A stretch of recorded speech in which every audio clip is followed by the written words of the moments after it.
Halo, assalamualaikum warahmatullahi wabarakatuh.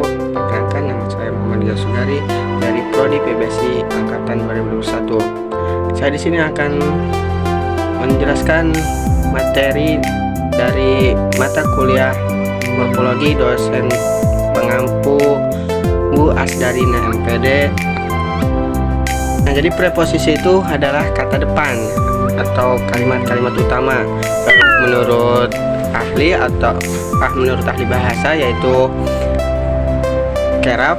Preposisi adalah kata yang merangkai kata-kata atau bagian kalimat-kalimat. Sementara itu, dari para ahli lain mengungkapkan bahwa preposisi adalah kata yang bisa dipakai untuk menyusun rangkaian dari nomina dengan verba ke dalam satu klausa. Jadi pengertian kata depan seperti itu. Nah, yang selanjutnya ada fungsi-fungsi dari preposisi. Yang pertama, preposisi yang menandai tempat. Kata depan yang berfungsi menandai tempat yaitu di, ke, dan dari. Sebagai contoh, di rumah, ke sekolah, dari toko. Fungsi yang kedua dari preposisi yang menandai waktu. Misalnya hingga hampir. Anak itu bermain bola hingga sore hari, hingga maghrib. Yang selanjutnya preposisi yang menandai sebab. Misalnya demi atas. Jadi seperti itu ya. Yang keempat selanjutnya preposisi yang menandai arah asal, yaitu dari belakang, dan dari rumah. Sebagai contoh, Nurul mengambil bola dari belakang rumah. Yang selanjutnya menandai arah tujuan, yaitu ke, kepada, akan, dan terhadap. Sebagai contoh, Nurul akan bermain bola ke lapangan hijau itu. Nah, yang selanjutnya preposisi yang menandai pelaku, yaitu oleh, atau kita bisa mengambil contoh, peluit untuk bermain bola dibawa oleh teman Nurul, yaitu David. Selanjutnya preposisi menandai alat, yaitu dengan dan berkat. Yang selanjutnya preposisi yang menandai perbandingan, yaitu daripada. Sebagai contoh, daripada mereka main bola, lebih baik mereka bersepeda agar tidak terjadi keributan. Yang selanjutnya preposisi yang menandai hal atau masalah, yaitu tentang dan mengenai. Preposisi yang menandai akibat, yaitu hingga dan sampai. Yang terakhir preposisi yang menandai maksud dan tujuan, yaitu untuk, buat, guna, dan bagi. Sebagai contoh, jadi mereka itu bermain bola untuk mendapatkan kesenangan, juga bermanfaat bagi kesehatan.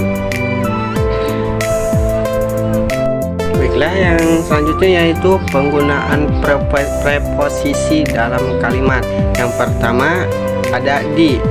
Di ini bisa dinyatakan untuk tempat berada, digunakan di muka kata benda yang menyatakan tempat, seperti nama kota, nama desa, nama ruang, dan sebagainya. Sebagai contoh, Gunung Karang terletak di kota Pandeglang. Jadi seperti itu.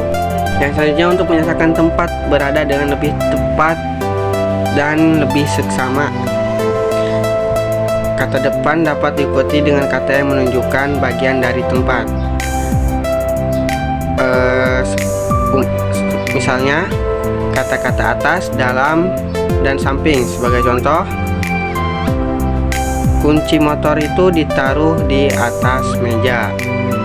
Yang selanjutnya untuk menyatakan keadaan diam atau berhenti, kata depan digunakan di depan kata benda yang menyatakan tempat.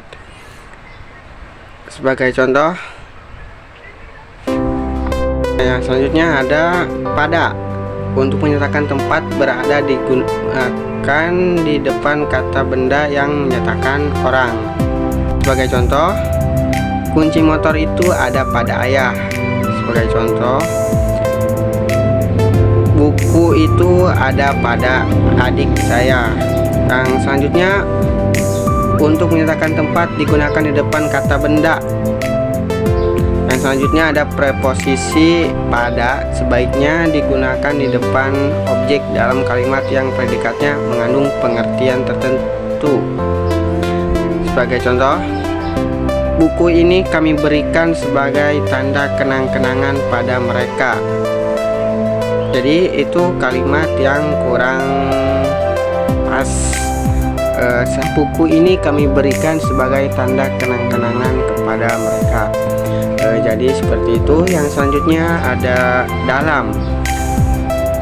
Untuk menyatakan tempat, berada digunakan di muka kata benda yang beruang atau dianggap mempunyai ruang sebagai varian dari preposisi di dalam. Sebagai contoh, berapa orang yang ada dalam rumah itu? Yang selanjutnya, dalam tubuh yang sehat terdapat jiwa yang kuat. Yang selanjutnya ada atas.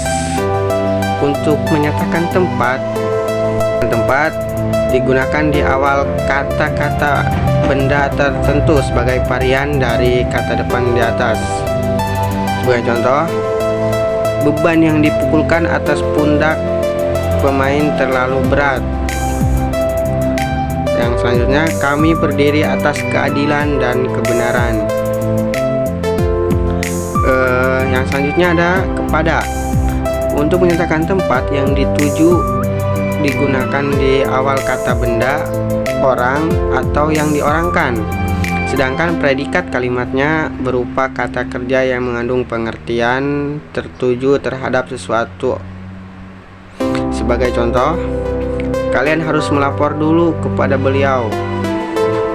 Kami akan minta bantuan kepada polisi. Kami harus minta maaf kepada kalian. Untuk menyatakan arah tempat yang tidak sebenarnya digunakan di awal kata benda yang menyatakan asas atau ajaran. Berpegang teguh kepada ajaran agama, kembali kepada Undang-Undang Dasar 1945. Yang selanjutnya ada dari. Gunakannya di awal kata benda yang menyatakan tempat, baik tempat sebenarnya maupun yang tidak sebenarnya. Sebagai contoh, ada keluarga yang berkunjung ke kota.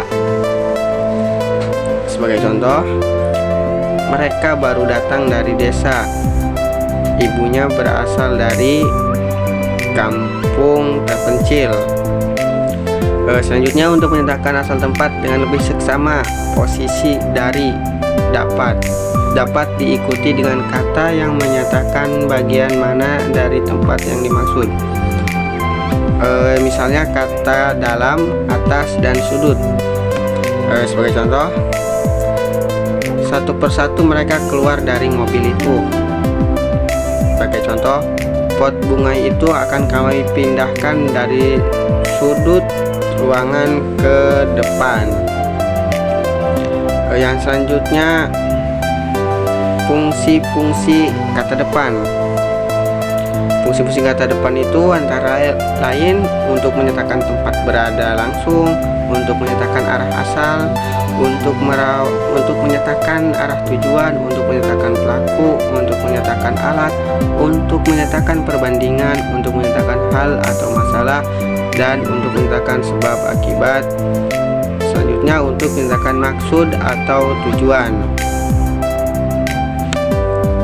Jadi kira-kira seperti itu yang dapat saya sampaikan. Lebihnya mohon maaf. Sekian dari saya. Wassalamualaikum warahmatullahi wabarakatuh.